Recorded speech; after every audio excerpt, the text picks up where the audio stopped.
ကဲမြန်မာရိုးရာဒန်တာကြီးတွေထဲမှာကြားလိုက်တာနဲ့တင်စတိမွေးညင်းထွားစားစေနာနာဘာဝတွေအကြောင်းပြောကြမယ်ဆိုရင်တရားကိုတော့ခြံထားလို့လုံးဝမရပါဘူးဟုတ်ပါတယ်အခေါင်ကိုခေါင်းမရွက်အဝါရောင်ဝတ်စုံနဲ့တူးထန်ကိုစိုးမုတ်ထသူလူအတော်များများရဲ့အိမ်မဆိုးတစ်ခုလိုဖြစ်နေတဲ့တူးတန်ဆောင်မဖဲဝါရဲ့ဇလန်းကိုဒီနေ့အတူတူလေးလာကြည့်ကြအောင်စဉ်းစားကြည့်ပါသူမရဲ့ခေါင်းကိုအိမ်ရှိမှချလာတာတွေ့လဲနေအဲလီအင်ကန်ဆိုးမိုးမောင်ကြပြီးမိသားစုဝင်တယောက်မလွဲမသွေတည်ဆုံးရတဲ့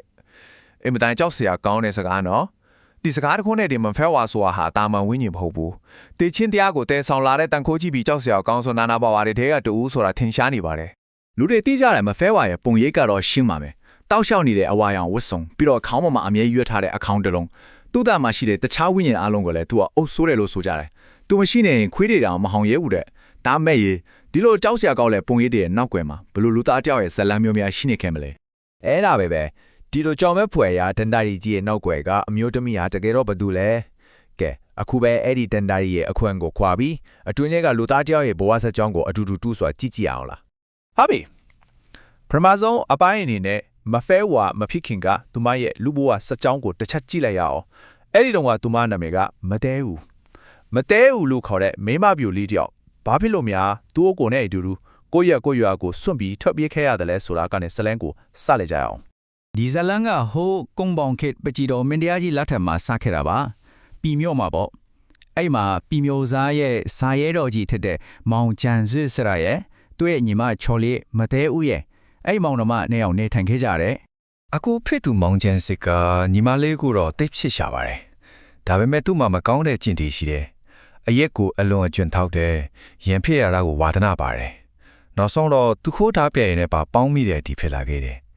အဲ့ဒီကျင့်ဆိုးတွေကပဲသူတို့မောင်နှမနေရောက်ရဲ့ကံကြမ္မာကိုအမောင်ဖက်ဆွဲခေါ်သွားမယ်နေမိတယ်လို့ဖြစ်ခဲ့တာပေါ့ဆိုတော့ဒီနေ့မှာတော့သူကဘီးမျိုးစားကိုပုံကမ်းမိပါလိရော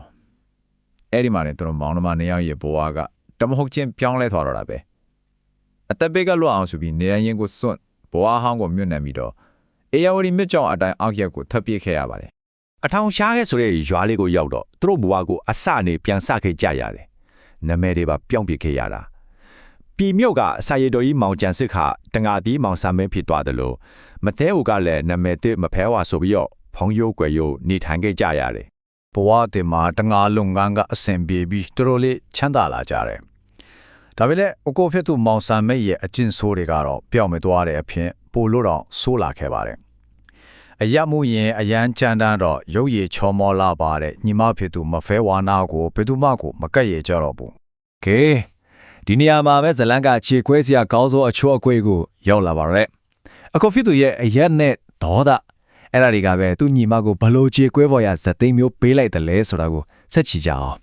်မိုးရီရန်သေးပြီးမုန်တိုင်းကျနေတဲ့ညမှာပေါ့သူ့ကိုငါးဖန်းတဲမှာနေတာ3ရက်တောင်ရှိပြီးအိမ်ပြန်မလာသေးဘူးဆိုတော့မသေးဘူးတကြောင်စိတ်ပူပြီးတော့အကိုကိုတွားရှာဖို့မိုးလေးတွေကိုထွက်ခဲ့မိတယ်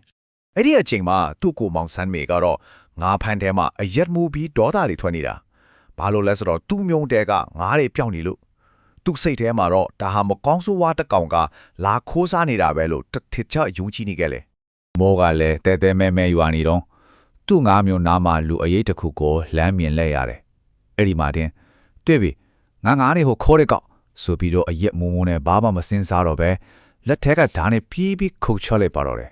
မနက်မိုးလင်းလို့အရက်ပြေသွားတဲ့အခါမှာတော့သူရင်ဆိုင်လိုက်ရတာကတက်တက်စာနောင်တရစေမဲ့ကြောက်မက်ဖွယ်အမှန်တရားပါပဲသူတက်လိုက်မိတာကမကောင်းဆိုးဝါးမဟုတ်ဘူးသူ့ကိုစိတ်ပူလို့မိုးလေးထဲမှာလိုက်ရှာခဲ့တဲ့သူ့ရဲ့ညီမရင်ခောက်ကောက်မတဲဦးဖြစ်နေခဲ့ပါတယ်အဲ့ဒီမှာပဲမတဲဦးရဲ့လူဖွာဆက်ကြောင်းကကြေကွဲရာဇသိန်းနဲ့အဆုံးသတ်သွားခဲ့ရတယ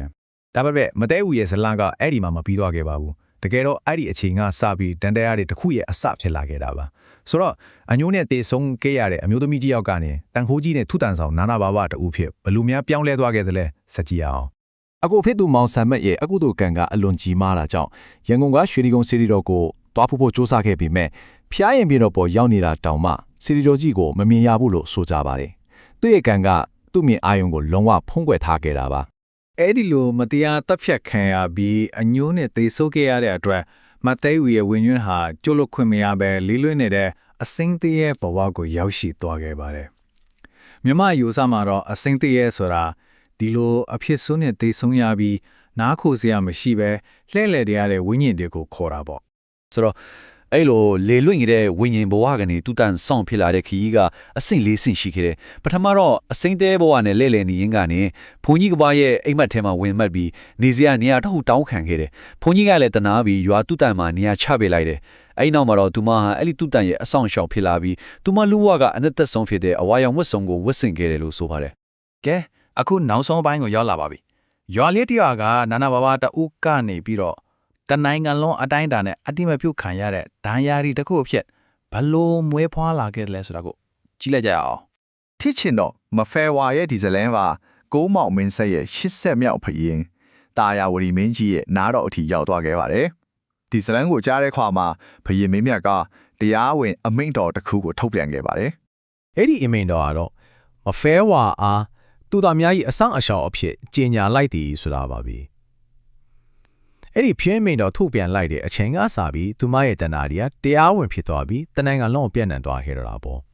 အဲ့ဒီအချိန်ကစပြီးဒီနေ့ခေတ်တီမဖဲဝါနဲ့ပတ်သက်တဲ့ယုံကြည်မှုတွေကအခိုင်အမာရှိနေစေပါပဲ။ तू ဟာသူ့တော်မှာရှိတဲ့တစီအားရောင်ရဲ့အရှင်တခင်ဖြစ်တယ်။အိမ်တကားဝါမှာသူ့ခုံးကိုတွေ့လိုက်ရတာဟာတေချင်းရဲ့နိမိပုံဖြစ်တယ်။ तू လာရင်ခွေးတောင်တန်းတေးသွားတယ်။နောက်ပြီးအမျိုးသမီးတွေကသူ့ကိုလေးစားမှုရောကြောက်ရွံ့မှုနဲ့ပါအဝါရံဝတ်ဆက်ဝတ်စင်တာကိုရှောင်ကျဉ်ကြတဲ့ဆူတာတွေကော ဆိုတော့ကဇလန်းအစအဆုံးကိုပြန်ခြုံကြည့်လိုက်ရင်မဖဲဝါဆိုတာတကယ်ပဲကြောက်စရာအသေးကြီးတစ်ကောင်လားဒါမှမဟုတ်အခိုရင်းရဲ့ဓာကြောက်မှာခြေကွဲစွာအသက်ဆုံးရှုံးခဲ့ရတဲ့တားဟန်လီတယောက်လားဒါမှမဟုတ်ပူတန်ကိုစောင့်ရှောက်နေတဲ့တန်ခိုးကြီးရဲ့အဆောင်ရှောက်သူလားအဲ့ဒီမင်းဟွန်းရဲ့ဖြီကတော့ဒီဇလန်းကိုနားထောင်နေတဲ့လူတယောက်ချင်းစီရဲ့ယုံကြည်မှုပေါ်မှာပဲမူတည်နေတော့မှာပါပဲ